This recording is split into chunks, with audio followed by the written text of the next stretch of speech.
Boa noite a todos. É um imenso prazer estar aqui com vocês, mesmo que só virtualmente, para a abertura de mais uma mostra de filmes brasileiros com consciência social. Um dos meus maiores desafios e prazeres tem sido produzir e organizar esse projeto cultural e educacional, Mostra Brazilian Film Festival, que se realiza nos Estados Unidos desde 2010. Minha visão foi não só trazer entretenimento, mas também informação. Mostra Brazilian Film Festival foi criada para promover uma melhor compreensão da cultura, política, história, meio ambiente e temas sociais do Brasil através do cinema. Discussões com cineastas brasileiros, críticos e expertos têm proporcionado uma inesquecível experiência educacional a todos os que têm participado de nossas mostras prévias. Este ano, embarcamos em nossa segunda década em trazer filmes brasileiros com consciência social a Chicago e aos Estados Unidos. E esta é a nossa 6ª edição aqui no Brasil. Mas tivemos que fazer uma pausa e olhar de perto a situação do Covid-19, que abalou não só o nosso festival, mas o mundo inteiro em todos os seus aspectos, nos fazendo refletir na importância de nossas ações, conscientes ou subconscientes, para com os nossos outros seres humanos.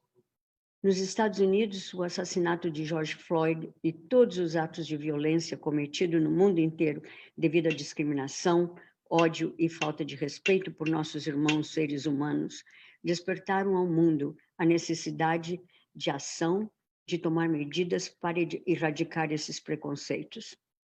Mostra, desde o início, teve como seu propósito mostrar filmes brasileiros com consciência social, mostrando aspectos sociais que são não somente brasileiros, mas universais. Como presidente e chefe executivo da organização Parties of the Americas, que é a nossa organização através da qual nós fazemos a mostra, John McPhail disse: devemos continuar a promover a visão de um mundo que é inclusive e diverso, construído nos valores de respeito, resiliência e desenvolvimento. Este ano, devido à pandemia, estamos apresentando nossa primeira mostra de filmes brasileiros virtual. E temos a imensa alegria de ver que vocês decidiram estar conosco nessa jornada, de experimentar uma aventura excitante de descobrir nossa cultura, nossa vida e o que faz com o 5º maior país do mundo, apesar dos seus problemas, é ainda um país fascinante. Gostaria de ter essa oportunidade de agradecer aos meus colegas Luiz Oliveira e Rudy Gonçalves, que me assessoraram em todas as etapas da Mostra 11, e aos nossos patrocinadores e apoiadores da Mostra aqui no Brasil, que acreditaram no valor deste programa e nos apoiaram este ano, apesar da pandemia, para que pudéssemos trazer nossos filmes, cineastas e, mais que tudo, aspectos importantes da nossa cultura brasileira para vocês. Gostaria também de agradecer a nossa audiência virtual por sua presença e participação, sem a qual não teríamos um festival. Por último, mas acima de tudo, agradeço ao Deus Todo-Poderoso por me dar a força, saúde e orientação para poder trazer a todos vocês, apesar das circunstâncias atuais, essa Mostra 11 virtual. Desfrutem e cuidem-se muito.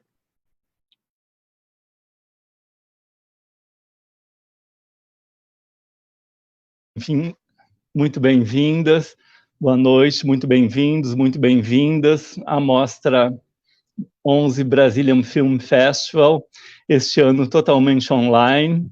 Eu sou Luiz Oliveira, eu sou coordenador da mostra aqui no Brasil, e eu estava vendo essa fala da Ariane Friedel, que é a diretora da mostra, e me deu um pouquinho de saudades, quando a gente fazia até no ano passado a mostra virtual, que a Ariane vem todos os anos para o Brasil. Esperamos que no próximo ano a gente tenha a possibilidade, né, de fazer essa mostra presencial aqui em São Paulo e também no Rio Grande do Sul. Eu queria falar para vocês que a gente também, na mostra, a gente sempre deu e dá muita atenção aos curta-metragens. A gente exibe longas-metragens e também, desde o início da mostra, a gente tem esse cuidado de trazer curtas-metragens, né, para serem exibidos, sempre com esse mote, né, de curtas-metragens, de longas, que tragam alguma temática em consciência social. Aqui nas mostras presenciais, a gente faz geralmente uma exibição de uma sessão de curtas documentário e outra sessão de curtas ficção, uma sessão de mais ou menos uma hora e pouco, e esse ano a gente continua apresentando curtas-metragens, porque são filmes que não são muito vistos no Brasil, tem poucos canais de exibição, né? Aqui no Brasil não temos muitos canais de exibição, principalmente em cinemas, né? Exibição mesmo em cinemas. Então, a gente sempre gosta de dar uma super força para os curtas-metragens, para diretores conhecidos ou para novos diretores também, incentivando, né, esse tipo de projeto que a gente sabe que é muito feito, muitos deles são feitos pelo coração, muitos cineastas novos fazendo filmes, às vezes é o primeiro filme do cineasta, começa com curta, e a gente gosta também muito de valorizar esse tipo de filmes. Então, hoje eu vou chamar agora o Emerson Penha. Ele fez um filme muito bacana, um documentário, um curta-metragem, sobre os quilimérios. Emerson, seja muito bem-vindo à Mostra 11. Muito obrigado, Luiz. Eu me sinto muito honrado por ter recebido esse convite. Para mim, como você disse bem, é uma inauguração de uma nova etapa. Muito embora eu tenha tido a chance de fazer vários documentários, vários filmes ao longo da vida, foi sempre, vamos dizer assim, no layout de alguém mais, né? Eu sempre estive em televisão, seja TV aberta, TV fechada, sempre tive, vamos dizer assim, uma orientação, um ordenamento, um caminho pré-estabelecido quando fui fazer filmes. E Quilimérios é um filme despretensioso, um filme que quer, né, mostrar alguma coisa que as pessoas não conheçam ainda, alguma coisa oculta, alguma coisa nova, né? E então, por isso mesmo, eu fico muitíssimo satisfeito de ter essa oportunidade de mostrar a tanta gente em tantos lugares esse nosso trabalho. De modo que é com muita alegria que eu estou aqui essa noite, eu estou à disposição de todos e é uma oportunidade maravilhosa poder falar sobre Quilimérios, sobre essa história, sobre esse povo oculto, escondido no meio das pedras do Baixo Jequitinhonha, mas também sobre um pouco do que é fazer cinema, mesmo que em curta-metragem, mesmo que o custo seja um pouco mais baixo, nesses dias de hoje, nesses dias que vivemos aqui no Brasil. Muito legal, Emerson. E você sabe que esse filme, eu não sei bem como chegou, porque chegou para mim. Eu vi um link na internet de algum lugar, estava no YouTube, eu fui lá assistir, eu digo, nossa, esse filme tem que entrar na mostra. Mandei o link para a Ariane falou, não, veja se ele tem legendas em inglês, veja, vamos colocar na mostra. Aí nós temos uma curadoria, claro, colocamos primeiro na curadoria e foi aceito, né, para a gente estar aqui nessa Mostra 11, foi muito bacana isso. Mas é um privilégio, meu caro Luiz. Muito obrigado, Emerson. E agora eu vou chamar também para se juntar a nós o Bruno Tavares. O Bruno é publicitário, crítico de cinema e também editor no portal Cinemascope. Boa noite, Bruno, muito bem-vindo. Boa noite, Luiz, boa noite, Emerson. Muito feliz de estar aqui hoje podendo falar com vocês sobre Quilimérios, né, o curto do Emerson, e sobre cinema brasileiro, que é uma arte tão importante. Lá no Cinemascope a gente dá muita voz para o cinema brasileiro, porque a gente acredita que o nosso cinema é quem representa, né, todas as questões que a gente vive aqui, e é um cinema muito rico, é um cinema que ele coloca a gente para casa, quando a gente sai da sessão, com mais perguntas do que respostas, e aí a gente fica com esses filmes, assim, por bastante tempo, fica remoendo esses filmes, sabe? Então, a gente gosta muito, eu particularmente, sou muito fã do cinema brasileiro, tanto dos curtas quanto dos longas, né? Então, estou muito feliz de estar aqui e poder conversar com vocês hoje à noite. Muito legal, Bruno. O Bruno já esteve com a gente também em Chicago. A mostra presencial de Chicago, a gente leva cineastas, leva também críticos, né, para debaterem os filmes. O Bruno já foi lá, eu acho que foi no ano passado, né, Bruno? Isso, eu estive na mostra em Chicago do ano passado. Eu acompanhei lá, fiquei por 18 dias. Rodei com a Ariane lá por todas as universidades onde as exibições acontecem. Em Chicago, em Indianápolis também a gente foi. E esse ano eu participei como mediador, né, desses bate-papos também, mas online. Então, também mediei algumas conversas que aconteceram na mostra de lá. Foi uma experiência muito incrível. Legal, Bruno. E o Bruno também esteve com a gente, né, na mostra presencial aqui em São Paulo, na Unibis, no ano passado, né? Sim. Mas eu vou deixar agora vocês dois, né, para o bate-papo, e eu queria falar para os internautas que vocês podem mandar perguntas pelo chat das redes sociais, né, que os dois vão, aí o Emerson e o Bruno vão ver para responder as perguntas. Então, Bruno, depois você me chama no final e a gente continua a conversa. Um abraço, boa live. Um abraço, até mais. Já. Bom, Emerson, fiquei muito feliz quando eu assisti o seu curta, porque eu acho que ele aborda uma história que precisava ser contada, que é a história dos quilimérios, a história do povo quilombola. Uma das histórias, né? Justamente porque, às vezes, no Brasil a gente tem uma história de esquecimento, assim, um histórico de esquecimento, e que algumas histórias, por não... Exato. Algumas histórias, por não serem tão divulgadas e por serem, às vezes, periféricas ou por serem de minorias, elas acabam que não são contadas, né? Principalmente no audiovisual. E eu fiquei muito feliz quando eu vi, eu integrei, né, fiz parte da equipe que auxiliou a Ariane e o Luiz nessa seleção dos filmes, principalmente dos curtas-metragens. Eu atuei na equipe que fez a seleção dos curtas. Fiquei muito feliz quando assisti o seu filme. E queria começar essa nossa conversa de hoje te perguntando de onde que surgiu, assim, a inspiração para você fazer esse documentário e contar essa história. Ô, Bruno, muito obrigado pelas suas palavras, muito obrigado por ter... Principalmente, assim, um sujeito que faz um filme, ele tem vontade, eu tenho essa sensação, de às vezes andar pela rua e, se por acaso encontrar alguém que diga assim, eu vi o seu filme, de dizer muito obrigado. Eu gostaria de dizer alguma coisa, mas gostaria de ser ouvido, né? Gostaria de ser visto. Então, isso é muito importante para nós. Como eu disse ao Luiz, é um privilégio participar de um evento como esse. Esse ano nós estamos limitados, né? Você estava aí contando agora, depois eu estive em Chicago, em Indianápolis. Puxa vida, como seria bom a gente ter a oportunidade de falar para pessoas de lugares tão distantes, pessoalmente, sobre essas coisas todas. Ainda bem que a internet nos apresenta essa solução agora, né?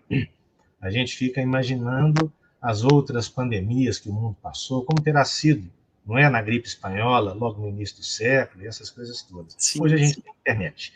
Nós conseguimos nos falar, conseguimos trocar ideias e conseguimos fazer com que as coisas aconteçam. Eu, respondendo à sua pergunta, eu já venho assim, já existe uma certa sensibilidade da minha parte para esse tipo de questão, porque eu sou, a minha alma mater é o FMG, é a FAFISH, Faculdade de Filosofia e Ciências Humanas. Eu cheguei lá aos 17 anos, né? Eu me formei em comunicação, com ênfase em jornalismo, e depois me pós-graduei em cinema, essa coisa toda, mas já ficou plantada ali uma semente. Eu digo isso para dizer que a FAFISH, que é o FMG, são instituições essencialmente roseanas, são instituições de orientação rosiana, são instituições que preservam, que cultivam e que distribuem interpretações e visões sobre a obra de João Guimarães Rosa.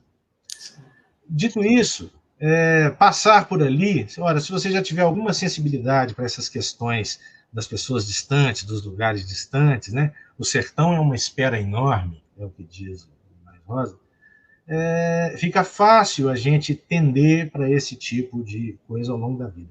Então, na minha carreira como jornalista, né, que foram quase 20 anos, continuam sendo, né, na verdade eu continuo sendo jornalista, porque você sabe bem, o cinema no Brasil é quase um hobby, né? É alguma coisa diletante, você faz por amor, você não faz pensando em dinheiro. Não tem jeito de alguém fazer um curta-metragem e achar que vai faturar com isso. Mas, então, já tendo essa sensibilidade, já tendo atuado assim como jornalista, fui correspondente em vários lugares do mundo, e então passei a priorizar nesse olhar o isolamento, a distância, essas coisas. E no início do século nosso atual, 21, o Tião Soares, que é um jornalista aqui de Belo Horizonte, bastante conhecido, cinegrafista, cineasta também, fez aí seus curtas, suas coisas. Ele tinha um programa de televisão, não me lembro mais se na TV Bandeirantes, na TV Record, mas ele tinha um programa chamado Minas é Assim. E ele mostrou, assim, meio en passant, por alguns segundos ali, talvez uns 2 minutos, não sei, no programa dele, a história dos quilimérios. Quando ele falava das pedras de Rubim e etc., ele por acaso disse, olha, aqui no meio tem essa gente. Eu, inclusive, uso no final do filme um pedacinho desse programa dele, que a gente conseguiu recuperar aqui na internet e tal. E o Tião trabalhou comigo numa época na TV Bandeirantes, em 2011. Nós, na época, nos falávamos muito, porque somos ambos também rosianos, dessa orientação Sim. rosiana. Então, dali surgiu, ele me contou, disse, olha, eu fiz um programa com um povo, quem sabe a gente não possa aqui na emissora explorar isso melhor, fazer um programa, fazer qualquer coisa assim. Naquela época não houve essa abertura, mas ficou a semente, ficou a ideia plantada de se fazer isso. E em 2019, eu tinha acabado de voltar para Belo Horizonte, depois de uma temporada bastante longa, profissional em São Paulo e em outros lugares, né, na África e tal. E disse, puxa vida, quem sabe agora não é hora de eu fazer assim, de maneira autoral, de eu ter essa oportunidade, né, com um conceito autoral, de contar alguma história, por que não a história dos quilimérios, que ela fervilhava já na mente. Então fui com a cara e a coragem, e foi assim que surgiu. Teve vários percalços que eu acho que nós vamos ter oportunidade, talvez, de contar ao longo Sim. dessa conversa, mas a origem é essa aí. Veio disso aí, essa inspiração. Bom saber. Vou te pedir um segundo para desligar um equipamento que está ligado aqui do lado, que está me aborrecendo com o barulho, um segundinho só. Claro, pode ficar tranquilo.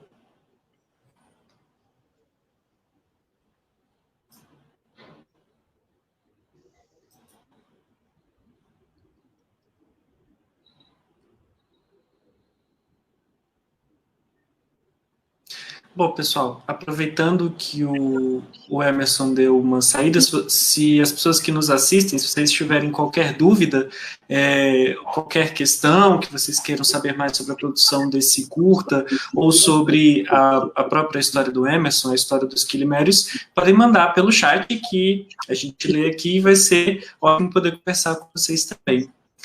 Emerson, você estava falando sobre esse processo, né, que você já tinha essa ideia aí já há algum tempo, que vinha fermentando, né, se você consegue precisar, mais ou menos assim, quanto tempo você fez a produção mesmo, quanto tempo durou a produção do Quilimérios, assim, mais ou menos entre você pensar num roteiro ou numa lógica, né, de entrevistas, digamos assim, porque não sei como foi o processo de produção de roteiro mesmo, até a finalização, né, a captação, mais ou menos quanto tempo você passou nesse processo? Eu voltei para Belo Horizonte, deixa eu fazer aqui uma conta. Eu voltei em março, né? Em março eu disparei esse processo, mas só que já estava fermentado desde antes, como eu lhe contei agora nessa última fala. Uma coisa que já vinha sendo fermentada desde 2011, mais ou menos. E já vinha, no período que eu estava fora, já sabia que voltaria para Belo Horizonte em fevereiro ou março, eu já vinha pensando em um tema qualquer, um tema apaixonante, um tema cativante para mim, porque eu gostaria de contar, no qual eu poderia trabalhar e fazer uma obra cinematográfica. Curta-metragem, mas tratado com essa linguagem. Eu digo isso porque, em outras oportunidades, outras coisas, outros trabalhos interessantes da vida, a linguagem foi sempre um pouco mais jornalística, né? Documentários também, mas com ênfase muito em uma linguagem, vamos dizer assim, um pouco mais didática, expondo um pouco mais as coisas. Ilimedes é um filme emocional, né? Um filme que conta, sim, a história daquele povo, daqueles lugares, mas que chama a atenção para a coisa das pedras, para a coisa do isolamento, né? E então vai um pouco além desse conceito.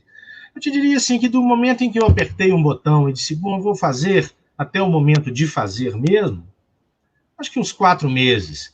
Ainda mais que eu já tinha de antes começado um processo de inscrição na Lei de Incentivo à Cultura aqui de Minas Gerais, e até muito curioso, vale a pena contar, já que estamos falando de tempo.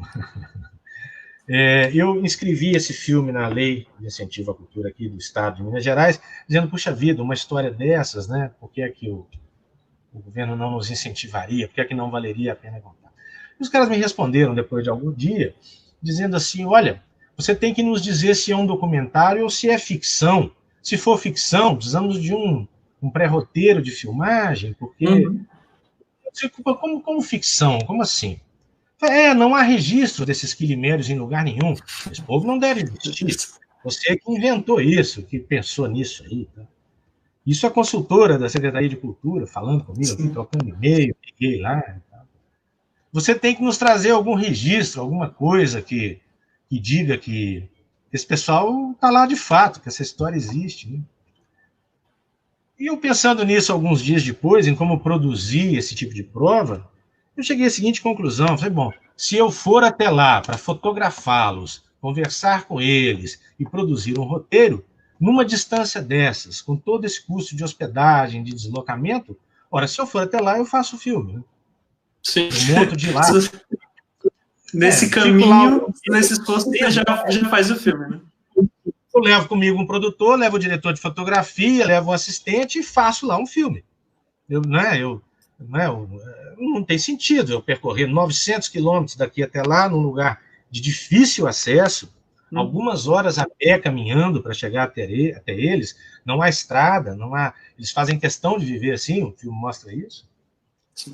Se eu for até lá e enfrentar tudo isso, eu vou fazer esse filme. E fui lá e fiz. E continuei com o processo, né, no governo do Estado. Fui lá, fiz o filme.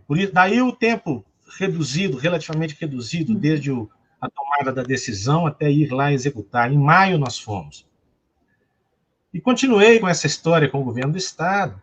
E mais uma particularidade, mais uma situação peculiar, que eu acho que vale a pena contar, é que quando eu voltei e continuei com o processo lá no governo, eu trouxe uma autorização do Nivaldo, que é o líder lá dos Quilimérios, que está lá no filme. E o Nivaldo, ele assinou essa autorização com o dedo, no carimbo. Ele não sabe escrever. Né? São pessoas, a história conta isso. E o governo do Estado disse assim, não, isso não vale. Você tinha que ter certificado isso de alguma maneira, passado em algum cartório, arrumado uma testemunha que assinasse. Continua esse povo não existindo para nós aqui formalmente. Então eu fui lá e fiz um amigo ir lá, subir lá, gravar uma autorização de filmagem com o Nivaldo Quilimérios, que também está lá no final do filme. Eu fiz questão de documentar essas coisas e desisti do apoio do governo do Estado. Eu paguei sozinho. Esse foi um filme feito com os meus próprios fundos, sem qualquer tipo de lei de incentivo, nem nada disso.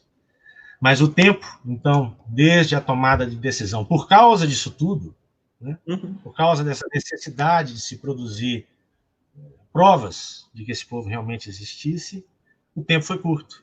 Né? Eu apertei o botão ali em fevereiro ou março, e em maio já estávamos lá fazendo. E em 4 meses o filme já tinha entrado em edição, em junho. Já tava... Aí teve toda uma conversa para que essa coisa acontecesse de uma maneira comercial, mas a gente vai se falando aí. Nada disso funcionou, mas a gente vai se falando aí sobre isso, e a história vale a pena.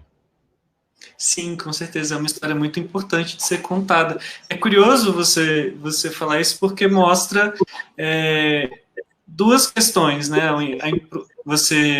Quando você comenta sobre a pessoa, né, da lei de incentivo, né, que pergunta se é ficção ou documentário, é uma teste de que algumas pessoas ainda são invisíveis, né, são desconhecidas pelo próprio governo, então também não são olhadas, e eu considero de extrema importância que você traga o olhar da sociedade, o nosso olhar, né, para elas por essa história, né, pelo seu filme. E aí eu queria saber de você como que foi o processo das entrevistas, assim, como que vocês chegaram mesmo até isso, porque como eles vivem em isolamento, então eu imagino que eles não tenha sido, assim, uma coisa muito natural para eles, né, conhecerem você e contarem a história deles para você. Como que foi esse processo, assim? Você teve ajuda de alguém que já conhecia um pouco deles, que apresentou você para eles, para a comunidade? Como que isso aconteceu? Nós passamos uns 3 dias lá na cidade de Rubim, antes de tentar subir e falar com eles, nesse trabalho de produção que basicamente envolveu uma permissão para chegar até lá, né? Nós conversamos com o Armindo Mindão, que é uma pessoa muito conhecida na cidade, um cara que já teve funções públicas em outro tempo, e ele é o melhor amigo dos quilimérios, até mesmo por uma questão geográfica. Ele é o cara que mora mais perto, se é que se pode chamar aqui perto, mas é o cara que mora mais perto, assim.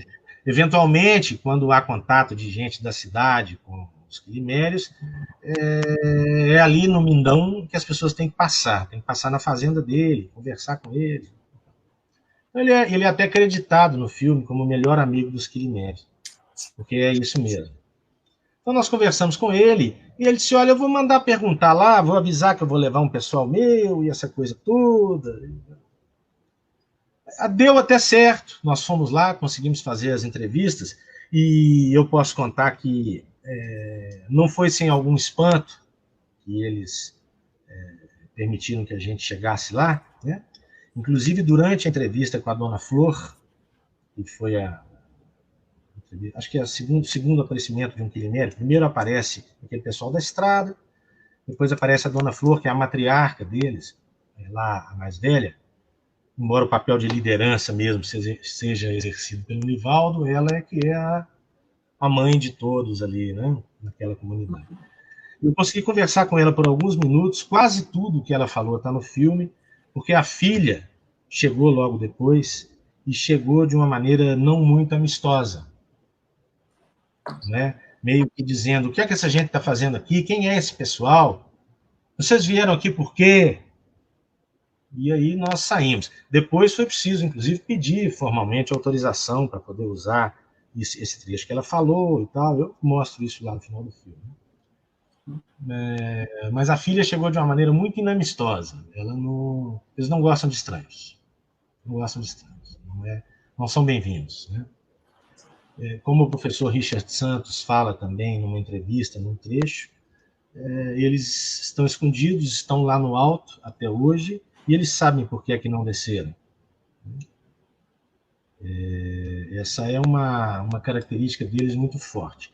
Com o Nivaldo já foi um pouco mais, vamos dizer assim, ameno o clima, porque ele permitiu que a gente entrasse, logo ganhou confiança, ficou ali fazendo aquele cigarro de palha ali na entrada da casa, né? E aí, em seguida, ele me chamou para ver os porcos. Eu estou com uns leitãozinhos ali, o senhor quer ver? Né? E aí a coisa ficou um pouco mais aberta, mais amena. Mas não é fácil, não. Não é assim um trabalho de produção. Olha, o senhor pode nos dar uma entrevista? Não é assim. Posso É preciso imaginar. ir lá e convencê-los. Né? Preciso ir lá e convencê-los.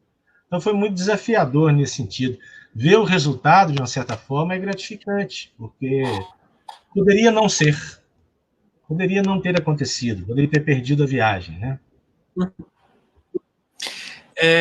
E assim, já que vocês, uma pergunta um pouco mais técnica, né, já que vocês iam conhecê-los ali, que eles não tinham esse contato com estranhos, né, com pessoas do mundo exterior, digamos assim, como que foi a escolha dos equipamentos que vocês fizeram para a captação dessas imagens? Porque eu imagino que se vocês levassem muitos aparatos, muita iluminação, câmeras muito grandes, poderia acabar dificultando, né, esse processo, talvez, dessas conversas. Como que isso aconteceu?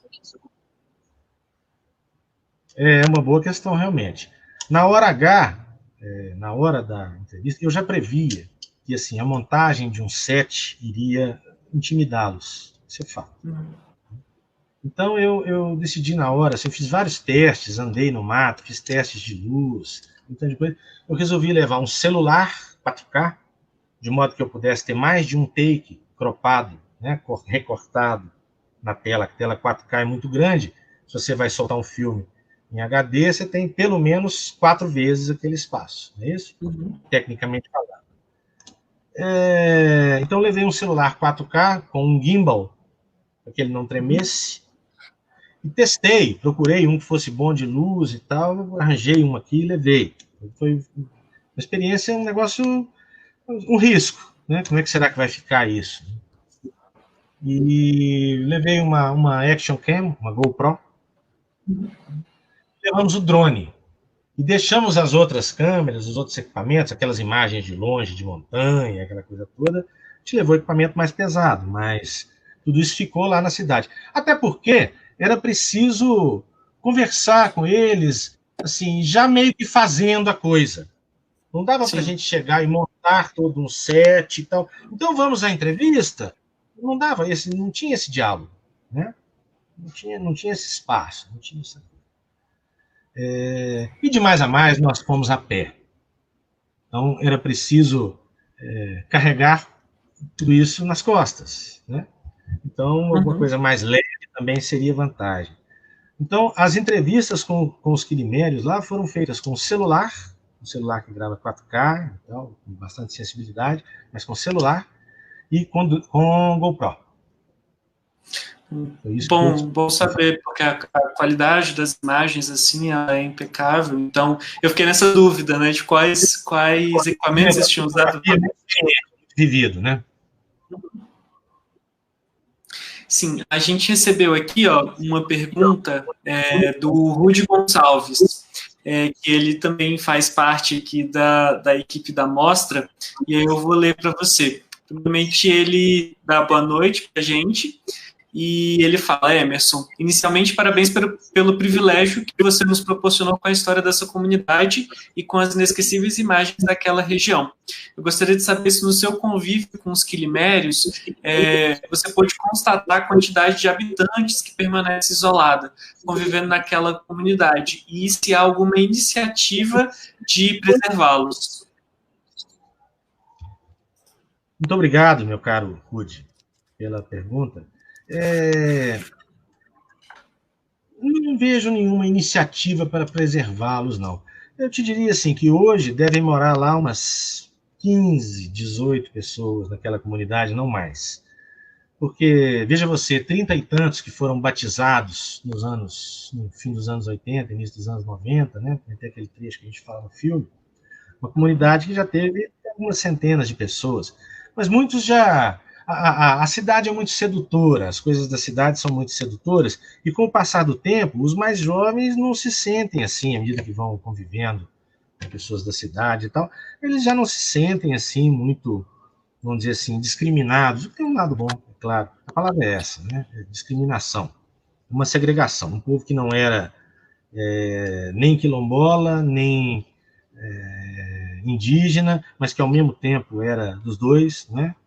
era um escravo alforriado, fugido, com uma índia, com uma indígena. Eles foram a gênese dessa comunidade.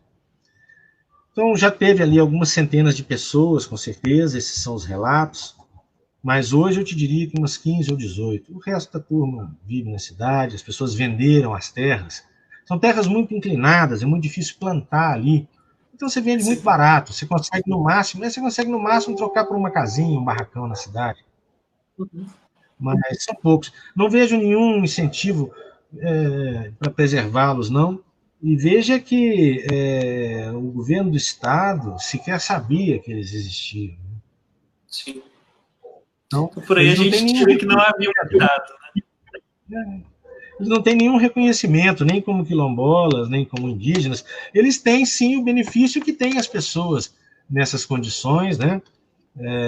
Do governo, mesmo assim, por causa do esforço das pessoas em Rubi mesmo, que disseram, puxa vida, é preciso que a gente dê a essas pessoas a chance de ter, sei lá, benefício previdenciário, né? Algum tipo de coisa, salário família e afins, né?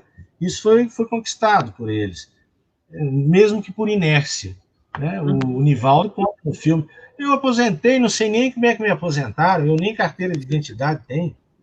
Né? E fala com um inocente desprezo por essas coisas. Diz, eu fui lá, o homem falou que ia fazer, tirou lá, assinei lá, já está com uns 2 anos, eu não voltei lá ainda, não sei se fizeram, né? Não importa para eles. Eu gosto daqui da roça, não gosto de cidade, não. Então, sequer se sabe se eles existem realmente, ou sequer se sabia, que agora temos um registro cinematográfico, né? De forma que eu não vejo nenhum esforço para preservá-los, não, viu? Não vejo, não. E é interessante, assim, porque às vezes a gente fica muito preso nessa ideia que esse tipo de comportamento, né, de preservação e de cuidado dessas comunidades minoritárias, às vezes que estão aí em pontos mais extremos ou pontos mais ermos, né, mais nessa periferia aí das cidades, dos estados.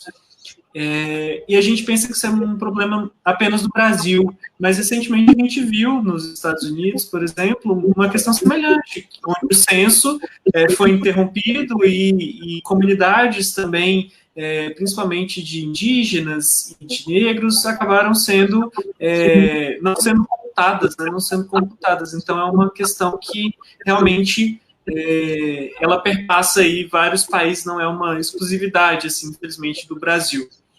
E eu queria te perguntar também, Emerson, aproveitando, sobre as suas inspirações para esse filme. Se você, às vezes, são algumas inspirações que a gente então, a gente gosta tanto de determinados diretores que a gente assimila, né? Às vezes um modelo de olhar, ou uma visão, uma maneira de contar uma história. Então, queria que você contasse um pouquinho se você teve alguma inspiração específica, né, para fazer esse filme de algum diretor, ou influenciado por alguma produção. E quais são, assim, os diretores mesmo que você admira, os filmes que te influenciaram nesse sentido, assim, documentais especialmente, nesse sentido de formar essa visão cinéfila mesmo, de direção, para poder gravar os Quilimérios e, porventura, outros trabalhos? Olha, eu acho que foi uma inspiração muito mais poética, literária.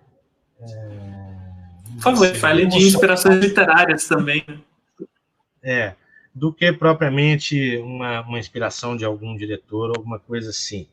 Eu te diria assim que eu posso citar aqui de cabeça, além, claro, do Guimarães Rosa que já falei, eu posso citar aqui Adélia Prado, Manuel de Barros, assim, essa leitura deles e essa absorção ao longo dos anos, 30, 40 anos de leitura dessa poesia, foi isso que me trouxe aquele discurso, né? Aquele diálogo. Eu tenho achado até que o cinema documental ele tem abandonado um pouco essa função estética que o cinema nos proporciona. Hoje a gente usa, por exemplo, nesse momento eu estou dirigindo para um determinado cliente, uma plataforma, né? Acho que posso até dizer, a Globoplay, um filme chamado Por uma Gota. Um filme que tem uma história para contar, um filme que tem uma qualidade técnica alta, estamos fazendo uma série de parâmetros determinados, etc. Mas que é um filme que não pretende ter um discurso como aquele, um discurso poético, assim. É claro que há sempre poesia e é muito importante que haja nas coisas que a gente faz. Mas é um filme que não vai permitir esse nível de inspiração literária, de inspiração pictórica, né, que é a imagem que a poesia nos traz. Então eu tenho achado que o cinema documental está muito perto do jornalismo. Isso é alguma coisa que eu fiz ao longo da vida. Então eu busquei foi fugir das inspirações que estão aí do ponto de vista cinematográfico, do ponto de vista do cinema documental. Busquei foi sair delas, me distanciar delas um pouco na hora de fazer o Quirimérios, né? Eu acho que foi uma coisa, como eu falei lá no início da conversa, quando o Luiz estava conosco na tela, me perguntou assim, o que é que inspirou. Eu acho que o Quirimérios é um filme sem grandes pretensões, um filme despretensioso, um filme que quer dizer, um filme muito autoral. Eu gostaria realmente de dizer aquilo e disse, né? Quaisquer que sejam as consequências disso, assim, se vai ser bom, ruim, etc., eu gostaria de dizer e disse, né? Não há patrocinadores, não há ninguém a remunerar, não há nada disso, né? Então, teve essa liberdade.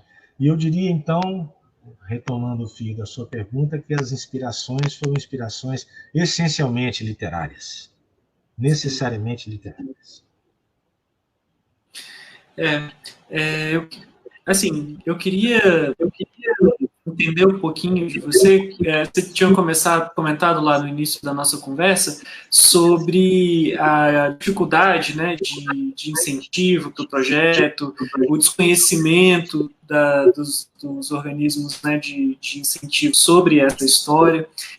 Eu queria entender como que foi o seu processo de distribuição desse filme, qual foi a recepção que você teve dele, assim. Ele foi, veja bem, num dado momento, eu tomei a decisão de colocá-lo aberto numa plataforma livre, porque eu achei que era coerente com a história inteira, né, com tudo isso que eu falei. Ora, se eu não tenho patrocinadores, se eu não tenho, né, ninguém que me tangeu para que eu fizesse um filme da maneira A ou B, se eu pude fazê-lo com essa liberdade toda, eu quero que as pessoas tenham toda a liberdade do mundo para vê-lo. São palavras ao vento, né? Quem quiser ouvir, ouça. Então eu decidi colocá-lo aberto no YouTube para quem quiser ver. E fiz, evidentemente, né? Se você faz um filme, você quer ser visto, você quer que as pessoas vejam e que achem bom ou ruim, mas que vejam. Você quer ser visto, você quer debater isso. Isso é que nos nutre, afinal de contas. Ao par de qualquer vaidade, desejo, você quer interlocutores, né? Isso é que nos alimenta, que nos mantém de pé. Você quer que as pessoas achem alguma coisa, pensem em alguma coisa, que vejam isso, que tenham chance de conhecer. Então, foi um processo, até vale a pena citar, foi um processo muito tranquilo. Assim, eu quis muito escrever aquilo, me sentei de uma maneira muito livre, tomando aqui o meu tempo, sabe, sem que isso prejudicasse esse trabalho. Assisti minuciosamente aquelas imagens todas para poder ter aquele tempo de discurso, para poder mostrar aquelas coisas. Eu acho que essas coisas todas são parte do processo criativo, né? São parte de uma, vamos dizer assim, de uma característica, de uma assinatura de um autor, né? Seja lá o que isso signifique. Não, sim. Nós temos aqui uma interação da Lu Bevilacqua. Ela fala o seguinte, que provavelmente com o passar dos tempos, os quilimérios serão extintos, já que os mais novos, né, já que não mais, provavelmente com o passar dos tempos serão extintos, já que os mais jovens não estão naquele lugar, né, que eles estão nessa posição de segregação social. Você acredita realmente, então, que talvez os quilimérios, em algum momento, cheguem à extinção como um povo, assim? Sim, eu acho que fatalmente. Fatalmente. Né? Aquelas pessoas que estão lá hoje já estão mais idosas, há um ou outro mais jovem ali pela casa dos 40, e tal, mas os mais jovens mesmo, já foram ter seus filhos, os que têm 20 e poucos anos, 30, já foram ter seus filhos na cidade, já vivem lá, já trabalham nas fazendas dos outros, já trocaram o terreno deles por algum terreno na cidade, fizeram uma casinha, coisas assim. Eu acho que sim, acho que eles estão fadados à extinção, inevitavelmente. Acho que é uma história que precisava ser contada agora, senão não seria mais contada, sem dúvida. Mas eu acho que ela veio num momento muito importante, e que bom que você teve essa atitude e teve esse olhar, né? Esse olhar autoral para poder contar essa história. Uma última pergunta. Você é responsável pela Horizonte Filmes, né? Por essa produtora. Conta um pouquinho para a gente assim, como que é esse processo, outros projetos que você já realizou, ou que está realizando junto com a Horizonte. Eu assisti uma outra entrevista sua e você comentava que trabalhava muito em parceria com outras pessoas pontualmente, né? Como que funciona as produções da Horizonte? É assim, eu não tenho assim como eu trabalho com outras coisas também, né? A Horizonte Filmes ela é uma produtora que tem felizmente, né? Tem muitos amigos, muita gente próxima, sempre disposta a trabalhar, e há sempre contratos que nós fazemos para obras, por obra, né? Eu não tenho nenhum empregado, nenhum funcionário. São sempre equipes montadas dentre essas pessoas que nós temos próximas e com quem construímos uma relação de confiança. Então, a gente sempre convida as pessoas certas para se fazer determinadas produções. Por exemplo, tem 7 anos que estamos fazendo um documentário em longa-metragem chamado Estrada Natural.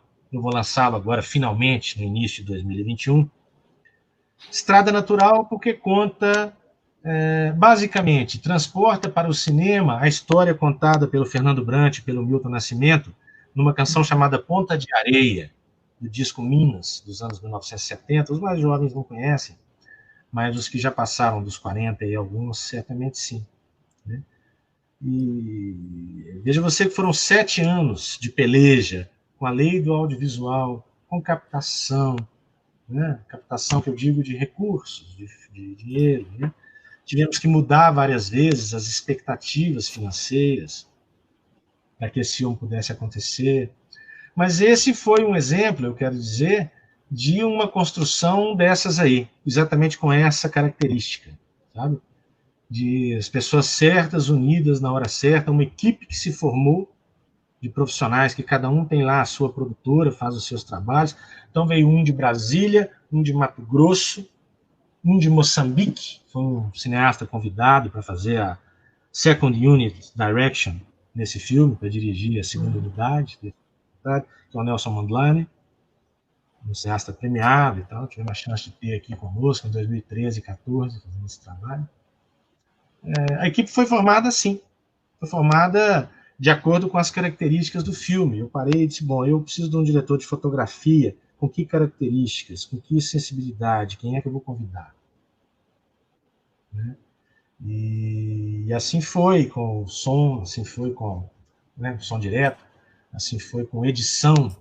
Então, esperei o tempo certo para ter livre para editar. O Rafael Fiel Diniz, que é o cara que aqui em Belo Horizonte é uma pessoa muito experiente, embora seja jovem ainda, não tem nem 40 anos, mas começou muito jovem. Você veja que ele, com essa idade, ele já tem experiência suficiente para editar os filmes, por exemplo, do Elvésio Raton, que é um cineasta já mais consagrado, mais conhecido, meu conterrâneo de Divinópolis, né? E aqui no interior de Minas, né? Então, assim, foi uma engenharia montar isso. É assim que funciona o Horizonte Filmes, né? Nós, em cada vez, em cada produção, em cada obra que a gente faz, então, já, por exemplo, tem 2 curtas-metragens em produção, agora, já terminei as filmagens, e só não andei mais com eles porque a pandemia nos pegou a todos de calças curtas. Sim. E um deles é o Filhos do Fogo, que conta a história de uma coisa que é muito forte na minha região, que é a fundição. E fala dela na minha região, aqui no centro-oeste de Minas Gerais, minha região de origem, mas fala dela pelo país afora, pela força que tem, né? A fundição foi a primeira indústria do Brasil. Então eu quis dizer um pouco assim, quem são essas pessoas que vivem ali à beira do alto forno, uma vida inteira a 70, 75 graus? Né? Que gente é essa que aceita e que faz isso com entusiasmo e com paixão pela vida fora? E esse filme já tem uma outra equipe. Um outro filme que estamos também, já terminei de filmar, mas esse está numa fase um pouco mais inicial ainda, agora de edição e depois pós-produção, então também ainda não comecei, porque a pandemia também nos atrapalhou, mas que é o Elifas Andreato, o pintor de sons. Elifas Andreato é o maior capista da MPB, o homem que mais capas fez, 30 e tantas capas do Martim da Vila, 20 e tantas capas do Paulinho da Viola, capas da Elis Regina, né? A antológica capa da Ópera do Malandro, do Chico Buarque. Todas essas foram feitas pelo Elifas Andreato, então tem um curta-metragem que conta um pouquinho da trajetória dele, da vida dele, e aí mais biográfico mesmo. Esse já teve uma outra equipe, com outras características, outras pessoas convidadas. Então é assim que é prazeroso trabalhar, não é? Ter a oportunidade de conviver com tantos matizes de profissionais, com tanta gente diferente, brilhante perto de nós, né? Como é bom. Certamente. Temos 2 comentários finais aqui, também da Lu Bevilacqua. Ela fala a você, Emerson, realmente você merece parabéns por fazer com que os climérios chegassem ao nosso conhecimento. O filme também é uma forma de tirá-los dessa segregação social, da invisibilidade. E ela fala que, diante do contexto atual em que vivemos, o seu documentário é um ato de coragem e resistência. E ela está grata. Eu acho que como o fazer cinema no Brasil...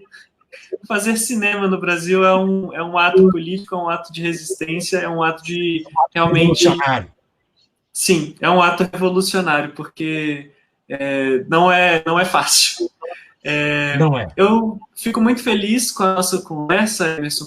Queria chamar o Luiz aqui para saber se ele tem alguma pergunta para te fazer também e para a gente concluir aqui o nosso papo. Por favor, Luiz. Tá no mudo o seu. Emerson, eu queria saber se você teve contato depois de fazer, né, o teu filme com os Quilimérios e se já teve também outra equipe lá que fez alguma filmagem deles, fez alguma entrevista, alguma coisa assim, ou você foi o primeiro que chegou lá? Ó, Luiz, o Tião Soares, como eu contei antes, que é o cara dono do argumento do filme, né? Ele esteve lá com o programa dele no início dos anos 2000, uns 20 anos atrás aí, e fez lá também, meio que como eu, assim, meio fazendo e meio sendo passado. Assim, olha, vocês já chegaram, bom dia e até logo, né? Não é lugar de ir, eles não gostam mesmo de visita. Mas ele tinha feito. Depois disso, eu não tive nenhuma outra notícia, não. Tanto é que o governo do Estado não conseguiu achar nada, em lugar nenhum, que comprovasse que eles, de fato, existiam, né? Nem nós conseguimos documentar de maneira satisfatória, a fim de que aprovassem algum incentivo legal, né, fiscal para nós nesse filme. Eu sei que depois disso, já teve gente, a TV Globo me ligou aqui várias vezes, querendo ver se tinha lá um jeito, porque eles fizeram, aqui em Belo Horizonte foi notícia, eu até te mostrei, tive a oportunidade de mostrar o link. Não foi notícia. Os caras disseram assim, pô, puxa vida, vamos fazer uma matéria que esses caras não pegaram Covid, ou que esses caras não tiveram, ninguém vai lá, então eles estão isolados, não tem risco no meio dessa pandemia. Realmente temas interessantes, né? Mas eles responderam pelos emissários que foram mandados lá que não queriam papo, não. Não queriam conversa. Ok. Eles querem ficar lá. Querem ficar lá nas montanhas, sim. Eles são gente da montanha, o tempo ali passa diferentemente, né? A grande preocupação do Nivaldo é se a onça vai comer as leitoas dele ou não vai, né? Sim. Então ele não quer, eles não querem gente lá, não. Algumas pessoas fizeram algumas coisas de celular, eu recebi aqui, mas aí gente que foi assim, um cara sozinho, foi lá com o celular e conseguiu conversar com um deles, eu recebi aqui algumas mensagens aqui, o cara pediu assim, conta aí, como é que você fez com a onça? Aí o Nivaldo contou lá um pouquinho, porque a onça passa... Eu vi uma gravação feita por alguém com um celular lá na hora. Tá. Celular assim, de forma amadora, né, com a mão mesmo. Uhum. Mas eu vi isso. Afora isso, eles não deram bola, não quiseram conversa, tá. Não quiseram papo, não. Muito bom. É o jeito deles, Emerson, claro, e a gente tem que respeitar muito isso, né? Emerson, eu queria agradecer você de ter vindo aqui conversar com a gente, dar parabéns pelo teu filme. Quando eu vi o filme, eu fiquei também encantado com o filme, não conhecia, né, os Quilimérios, e foi muito legal, assim, a gente ter colocado ele na mostra e estar divulgando. E já queria, né, convidar você para submeter o seu longa, né, para a curadoria da mostra no ano que vem, tá? Muito prazer, com muito gosto. Vamos manter contato e depois a gente vai vendo essas coisas, tá? Muito obrigado. Bruno, muito obrigado. Bruno, muito obrigado por você estar com a gente hoje de novo, tá? Nós vamos nos encontrar, eu acho que domingo de novo, né, com o Thiago Mello. Então, e eu queria deixar um convite a todos aqui para assistirem os filmes vão ficar até domingo na plataforma do SP Cine Play. Vocês têm acesso a todos os filmes pelo site da mostra, também acesso aos links dos bate-papos, e amanhã a gente vai continuar fazendo bate-papos com diretores de curtas. Amanhã a gente vai ter a Laís Mota, do curta Sorriso Negro, e o Léo Tabosa, do curta Mari, e a gente vai tratar dois temas muito interessantes, muito atuais, que é um curta com questão de gênero, e outro curta trata de questão racial, de racismo aqui no país. Então, convido a todos para estarem conosco amanhã às 8h30 da noite de novo. E, mais uma vez, muito obrigado para vocês, tá? Eu que agradeço a oportunidade. Muito obrigado, Luiz. Muito obrigado, Emerson, e uma boa noite. Obrigado, boa noite a todos. Luiz, obrigado, Maru, comentou, Rude, boa noite. Boa noite a todos e até amanhã, então, um abraço.